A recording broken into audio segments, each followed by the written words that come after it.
Well, with the big game 1 week away, the Eagles got some great news when it comes to Brandon Graham's progress. And guess what? Jalen Hurts is actually being praised for his quarterback play. So let's take a look at that as well as some crazy records that QB1 has a chance to break. Also, even though it feels similar to 2022, what are the Birds saying is the biggest difference on this year's team, and why might Kansas City be concerned about it? Plus, I got you the latest on injury news for both squads, and despite Kellen Moore likely taking the New Orleans job, it might not play as big of a factor as you think. Let's talk about it, but first, let's run it.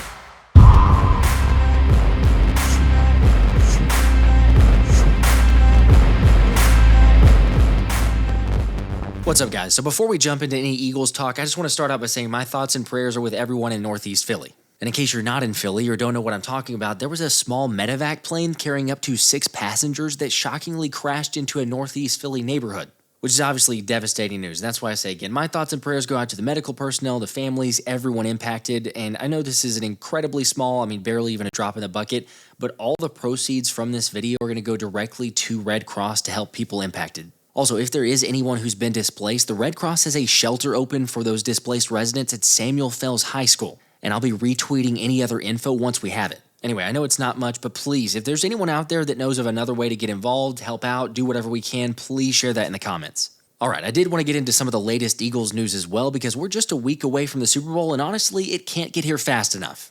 And speaking of the big game, Jalen Hurts did something no quarterback has been able to do since the NFL salary cap was introduced. So check it out. After blowing out Washington in the NFC Championship game and clinching a spot back in the Super Bowl, Jalen Hurts became the first quarterback since 1994 to get back to the big game when losing their first appearance. Heck, you have guys like Carolina's Cam Newton or Atlanta's Matt Ryan, Cincinnati's Joe Burrow, or even our very own Donovan McNabb as some noteworthy quarterbacks who just could never get back. Now, the next part you're probably asking is, okay, out of those quarterbacks that did make it back, how many of them ended up winning? And, well, it was actually only 3 have done that in NFL history, with that being Kansas City's Len Dawson, who lost Super Bowl I and then won 3 years later, as well as Miami's Bob Greasy, who lost Super Bowl VI but won it the following year. Oh yeah, and the third is John Elway, who actually lost his first 3 trips before winning in his final 2 appearances. Yet with QB1 already breaking the first part of the curse, it feels like he can take that next step and become just the 4th quarterback in history to get a ring. Of course, sure, the matchup with the Chiefs is going to be a tough one. But remember, Jalen has that daily reminder on his phone screen, and he's certainly locked in for the big game. What's your most vivid memory of that Super Bowl? Next question. You think he's ready? The dude has played in the biggest stage while putting up the absolute insane numbers against Steve Spagnuolo's defense. Where Hurts accounted for nearly 400 yards of total offense and 4 total scores in Super Bowl 57. Now I know, Spags is without a doubt one of the best DCs in the league, especially with some of the most unorthodox blitzes at the wildest times. Like for example, the blitz call on Josh Allen toward the end of the AFC Championship game, or confusing Brock Purdy in the last Super Bowl to make some very ill-advised decisions and throws. However, there's a legit case to be made that Jalen could have another big-time game against Kansas City. Seriously, since the 26-year-old entered the league in 2020, only 3 other quarterbacks have a higher career EPA per dropback versus the blitz in games against Spagnuolo. And by the way, that's an area that everyone can admit Philly's been drastically better at this season than last year. So when you take into account that the selling out to stop Saquon Barkley across the board has been a consistent message, even if they are able to actually do that, Jalen should get some great opportunities to take advantage of. Plus, the experience of already getting into the Super Bowl is invaluable, with Hall of Famer Peyton Manning saying Jalen called him last Super Bowl to prepare but hasn't this time because he's way more comfortable having been there before, while also saying the Eagles know what they need to do and Jalen is a championship quarterback. Which, let me just say this, I know we've seen these talking heads and national media guys saying, oh, Jalen Hurts can't do this, Jalen Hurts can't do that, but when you got a guy like Peyton Manning who comes out and says, no, he can, I think that holds a whole lot more weight. And the same goes for Tom Brady, who sees Jalen as being the X factor. When they can string a consistent rhythmic passing game together, I think they're pretty unstoppable. We've seen it all year, but when Jalen does that combined with Saquon Barkley in the running game, it is unstoppable. The question just becomes, and it really always is what game plan is Kellen Moore going to come up with? So go ahead, let me know how you feel about that prospect, especially with Kellen Moore working on his potential staff for the New Orleans job ahead of the Super Bowl. Yes, you heard me right. According to Tom Pelissero, Kellen Moore has actually been working on his staff as if he were to get the New Orleans job. After GM Mickey Loomis called to inform other candidates interested in that gig that while no final decision has been made, he plans to speak with Kellen again as soon as the Super Bowl is over. All right, guys, good day. A lot of candidates. Let's discuss. Okay, if you're not going to interview me, then I'll do it. Yes. Let's be honest. When you get to the point of informing other candidates, the job is a done deal. It is completely signed. Kellen Moore will not be here in Philly. We can just go ahead and plan on that happening now. Of course, I should point out that Diana Rossini did say that there's a rumor that Moore might not be interested due to the fact that New Orleans doesn't have a great quarterback situation. However, she also said that Kellen is apparently coming around to the idea of moving forward with the Saints. It is a bribe. Son of a bitch, I saw courtside and I went blind. Okay, a lot of you guys know how I feel about this. Yes, I would rather that Kellen Moore stay with the Eagles for his sake, for Jalen's sake, for Philly's sake, yes, because no, I don't think that New Orleans is a great spot to land. Remember, they're in the worst salary cap position in the entire league at negative $54 million. Still, though, the more that I've thought about it, I can't knock Kellen if he ends up making this decision because, again, it's the financial security, guaranteed contract, a head coaching gig versus an OC job. I mean, we've seen what happened. We've talked about this before with Bobby Slowick, others like that. So if Kellen does it, totally kudos to him. I can't blame him. Also, as for the lack of quarterback like Diana Rossini was reporting, who knows? Maybe that works out in favor of the Eagles. With Anthony DeBona pointing out that perhaps Kellen would look at trading for Kenny Pickett or Tanner McKee since he's familiar with both guys from his time in Philly. What did you say? Whoa, sorry. Okay, Tanner's off the table, but, maybe Kenny Pickett then. Either way, there's lots of options, and it'll be interesting to see which direction Philly goes after the Super Bowl. Reminder that Nick Sirianni probably will have to be looking for a new OC and quarterback coach since Doug Nussmeier would likely go with Kellen. Anyway, I discussed a lot more options with Anthony for potential candidates if you want to check out my last live stream. Personally, I'm not sure I've landed on a pick yet, or at least it's not near as good as my picks last week. Heck, we turned a $30 play into almost $1,000, and you could too if you sign up with Underdog. Seriously, there's not a better option to get signed up and join the best option in fantasy sports. Just scan the QR code, use code PhillySpecial, or click the link in the description. Because right now, they're offering all users a no-sweat promotion where either you win the pick or you'll get your money back in bonus credit. Now, here's the thing. That promotion is limited to a $15 play, but with it being a no-sweat play, I'd say go for broke and get some big-time picks. Come on. For example, I've got a 7 potential play here with $15 entry that pays out $1,300. By the way, the link down in the pinned comment takes you directly to those plays if you want to tell it, and good luck to both of us. Of course, I know, unfortunately, the pick'em options isn't offered to everyone in all locations. However, you can still swap over to the draft option where Underdog's got all kinds of crazy payouts to players who can draft the best lineup for the big game. So there you go. Get signed up with the official sponsor of the channel, scan the QR code, use code PhillySpecial, or just click the link in the description and you can get up to $1,000 in bonus cash and a special pick in the lobby. For the record, I'm with you guys who don't like Kellen taking up brain space on anything other than the Super Bowl. And sure, it could definitely play a factor. Like I've mentioned multiple times now that it feels eerily similar to 2022. Although the glass half full approach does have some differences. I think this team is more closer, more special than the last team that went to the Super Bowl.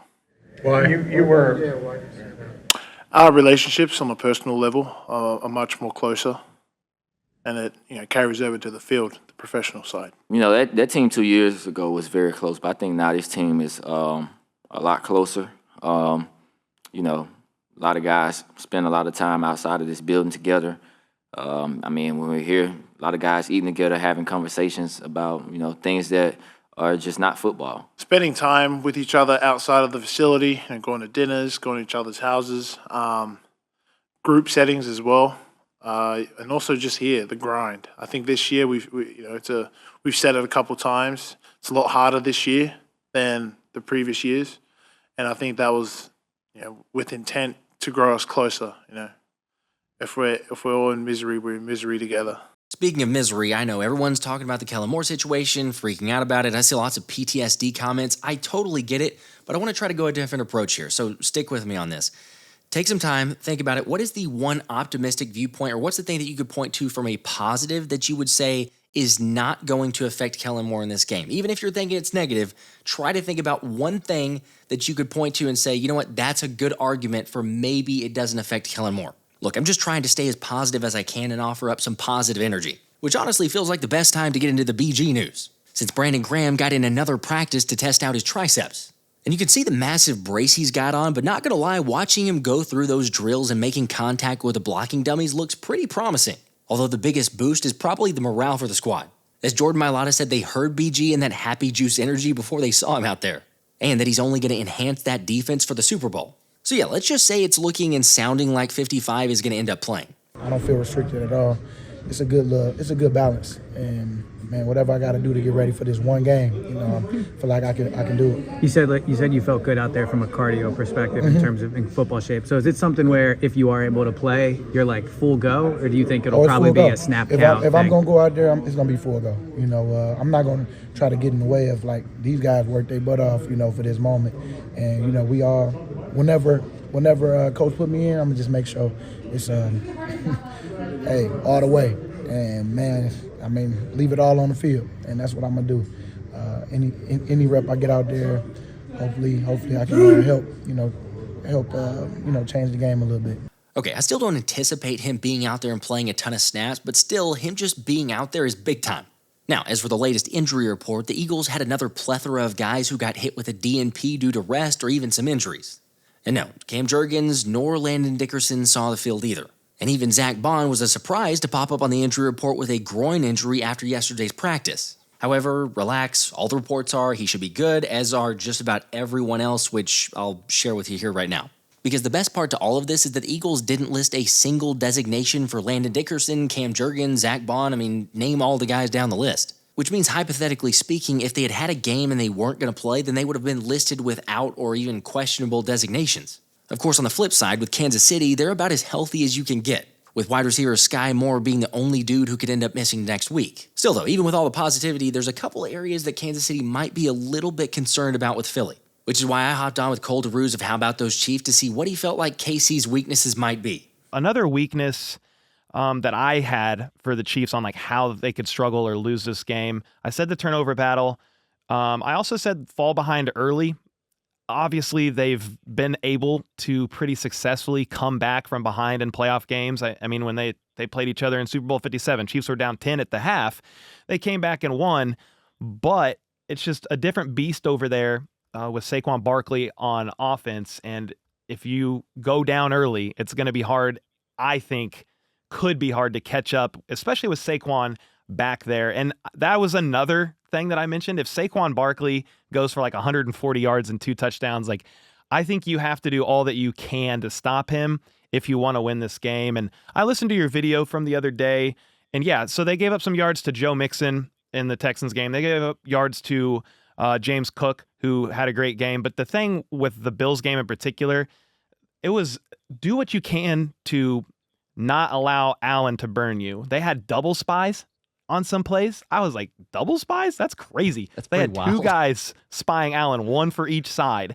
And so they were doing what they could to take away Josh Allen, which I would say is the Buffalo Bills X factor. If everything else goes perfect for the defense, Josh Allen can burn you. Well, it's no offense to Hurts, A.J. Brown, Devontae Smith, those guys are great, so is Goedert. But I would say that X factor for you guys, at least how I'm looking at it, is Saquon. You could block perfect, but he can make a man miss. He could break a tackle. He'll jump over somebody backwards and spin move cross field. He is a freak, one of the best players I've ever seen play the game. And if you cannot do all you can to take him away, that's where I would fear the Chiefs would lose this game or could lose this game. And I think they're going to come into it doing all they can to stop Saquon, and you might find a little bit more success in the pass game because of it. Yeah, I just about every team has either said that in a way or shape or form in a press conference. But I am going to be curious because Casey's, have they allowed, I thought I saw a stat, 100-yard rusher in playoff games. It hasn't happened in forever, right? So, Spags knows what he's doing. He's a good DC for a reason. But I'm curious to see because it's the idea of stacking the box. Not that that's where you go. It might create more levels, but a lot of the teams Commanders try to do that. The Rams try to stack the box, and that's when you get those home run hitters, that 78 yard run, just gone. Take it off and go because you get to the second level and it's gone. But I think so. I feel like it is definitely the identity. There's no surprise to anybody. It's the identity. Saquon could have very possibly broken the Eric Dickerson record, held him out for the last game of the season, but to the level that he's gone, I love the fact that, the trolling of Joe Shane, the Giants GM, and John Mara, his clip from Hard Knocks of being I'm not going to sleep good if Saquon goes to Philly. And of course, here he is doing what he is. Well, what'd you expect was going to happen? But, they bet on Daniel Jones, and that just happened. But I think that to get to this point, you see what it means to Saquon, you see what it means for this squad, and you get the behind-the-scenes look. And they made that adjustment back, like I said, going back to week 5 was kind of like the turning point. You had the bye week come out of that, and it had been more focused on the passing game. You're still running Saquon, but Jalen was being asked a lot more of let's run the offense through Jalen Hurts, A.J. Brown, Devontae Smith, come out of the bye week and say, no, we're going to be a running football team. And since then, the numbers have been, as you point, I mean, just ridiculous. You're not throwing the football too much, still taking some sacks. So they're looking for kind of that home run hitter where it was like, okay, run with Saquon. If we don't play action, take a deep shot. But that would be still kind of feeding into it as well. They're going to lean into it to Saquon quite a bit. My concern to shift on that side would be, if they can't run the football with Saquon, if the Chiefs are successful, and there hasn't been too many teams. The Cleveland game was under 100 yards, not a good yards per carry. I can't remember off the top of my head. And in the Steelers game, same thing. Now Jalen played well against the Steelers, but pass defense is one thing against Pittsburgh. But can the offense stick to a good game plan of, okay, we're going to take what the defense gives us, or is it too much of home run shots? That is the potential concern, because then you're getting in the area of, like, again, we said, it feeds into the pass blocking. Are the Eagles able to contain that? I think that they can, because I feel like we're seeing a little bit of a move on from this offense and what we saw against Washington, and Jalen being confident. But again, if you shut down Saquon, then you start asking other things there, and I don't know. There's an element. There's a potential weakness, like I say, that I could maybe see in that frame of reference. It's going to be an interesting thing. Like, it's much respect to the Eagles because they're there again for a reason.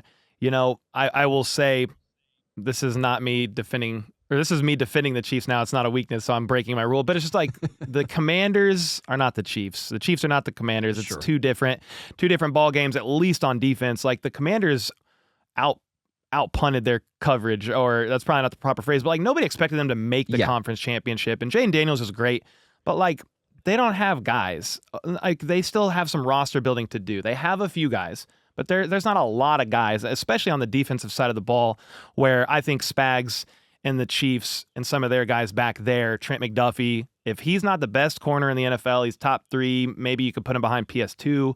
I mean, you've got Chris Jones. George Karlaftis is wreaking havoc in the playoffs right now. I mean, so it's that. Jalen Watson returned. Spags being able to cook and hopefully get some confusing looks for Hurts on definite passing situations. And that's where I'm intrigued to see this. I would be curious to know your thoughts. Like, where are you leaning right now towards a score prediction and how you think the game could play out? I did an interview with the Bills creator the week before the AFC Championship, and he said he thinks the Bills win by 9. And I was like, I don't see how you could. I had the Chiefs winning by 3, and they won by 3. But just how do you feel like this game could play out between these two teams? I know there's still a week to go, and there's more we could study and prep for. But where's your mind at in that regard, and how you see the game playing out? Yeah, I'll give an early one, but yeah, it'll probably change as we get closer. But I think it's going to be close. I think both teams obviously really good to get here. We saw a really close game the first time they met in the Super Bowl last year, even though it was a little rocky start. I guess rocky start for both teams. We won in Kansas City, and then Sirianni made sure to celebrate. I feel like that Washington, just to go back real quickly, I feel like Washington, when they beat us in Washington earlier in the season, that was kind of their Super Bowl. Like, you saw how they celebrated and everything. I didn't know I could do that with a like button. But you saw it with the Super Bowl, or that it was kind of their Super Bowl, just celebrating and all that. So when they showed up to Philly for the NFC Championship, it felt like the moment was too big for them, and you kind of saw it play out on the field. They make some plays, sure. They got Jaden Daniels, who's absolutely insane. Kudos to him. He's going to be a nightmare for quite a while. But it's different going into, you've been there before. You have the guys. I feel like this game, though, is going to be closer. Much closer than the Commanders, but I think it'll be closer and a lower scoring game because I'm buying into the defense. I mean, the change that the Eagles have had, like we talked about a little bit, but linebacker and Zack Baun, I mean, dude's an all-pro, and he was playing special teams for the Saints a couple years ago. Like, he came out of nowhere. Vic Fangio was like, yeah, you know what? I think I'm going to get him, and he's going to become an all-pro linebacker. But what he's done and his versatility has completely changed the defense, combined with some good draft picks. Nolan Smith on the edge, I mean, I'm his biggest supporter, but everybody was calling him a bust last year. And his pressure, the way that he can get to the quarterback, he runs a 4-3. We used to get beat a lot more on running quarterbacks, and he really contained Jaden Daniels when he's been on the field. So Not that Mahomes has that same speed, but we all know the, take off and run and what he did even in the last Super Bowl whenever we were playing you guys. So I think it'll be a little bit more defensive battle. I do think it'll be a close one. I'm going to say 24-20. I'm going to say somebody scores a touchdown. Eagles, of course, but I'm saying get a touchdown late, take that lead. So got to pick my Eagles, 24-20. How about you? I feel like I've seen the Chiefs go up against a lot of great defenses in the playoffs, defenses that on paper they don't have business beating. Think of Super Bowl 54 with the Niners. I mean, even the Niners in 58 was great. The Eagles, like you guys had a great defense. And I just feel like they've always exceeded my expectations on what I thought. I think I'm done in Super Bowls with the Chiefs, at least because of how well they play. I think I'm done picking lower scoring games. I think I'm going to do like 31-27 Chiefs. But I think you do need, I said this last week in the AFC Championship, I think the Chiefs need about 30 points if they want to beat the Buffalo Bills. The Eagles are the sixth scoring offense, and they've got talent over there, and they can get things done in both aspects of the game. A.J. Brown I love the fact that he was reading that book on the sideline. He's one of my favorite wide receivers. Like, I always thought, like, man, what if A.J. Brown on draft night was traded to the Chiefs? Like, what would that be like in this offense? Obviously, that doesn't matter. But I like A.J. Brown a lot. Devontae Smith, he made the Chiefs pay last year. He had 100 yards or 99 yards or something like that. Something else, it's different teams. But last year, the Chiefs turned the ball over 3 times in pretty crucial situations, if my memory serves me right. Kelsey got a ball punched out in the red zone. Mahomes threw a pick in the end zone. And then the third wasn't a turnover, but the key thing was that MVS dropped late. And the Chiefs still only lost by 4. Again, different teams, not even close to the same defense for the Eagles, but the Chiefs flipped that switch in the playoffs from an offensive standpoint. And I think this might be a little bit higher scoring than we think, just because of how both of these teams are able to turn it on. So we'll see. We'll see who's right. We'll see who's wrong. Either way, it seems like you got respect for the Chiefs. It's going to be close. You have the Eagles winning. For sure. And then I got my opposite. I respect the Eagles. I got the Chiefs winning. It's hard for me to bet against the Chiefs, man. Obviously I rarely would because I'm a Chiefs fan, but just seeing what they do week in and week out, especially in the playoffs. Mahomes is coming off of one of his best ever games in the playoffs, which is kind of insane to think about. And then he's had 3 of his highest DVOA performances over the last 4 games. So they're definitely turning it on in the right time. But this is not a team, talking about the Eagles, that you can sleepwalk past. You've got to be firing and executing on all cylinders. If Kelsey fumbles in the red zone, Mahomes throws a pick in the end zone, and then a huge wide open drop for a touchdown happens, the Chiefs are not winning this game. No way. Who are we kidding? If all that happens, the Eagles will win by 20. But seriously, though, shout out to Cole for having me on. And not that you would ever subscribe to a Chiefs channel, but I would highly encourage you to check out his content because he's the best in the biz when it comes to keeping up with Kansas City. All right, again, thoughts and prayers to everyone out there. Stay safe, and as always, go Birds. Until next time, this has been the Philly Special.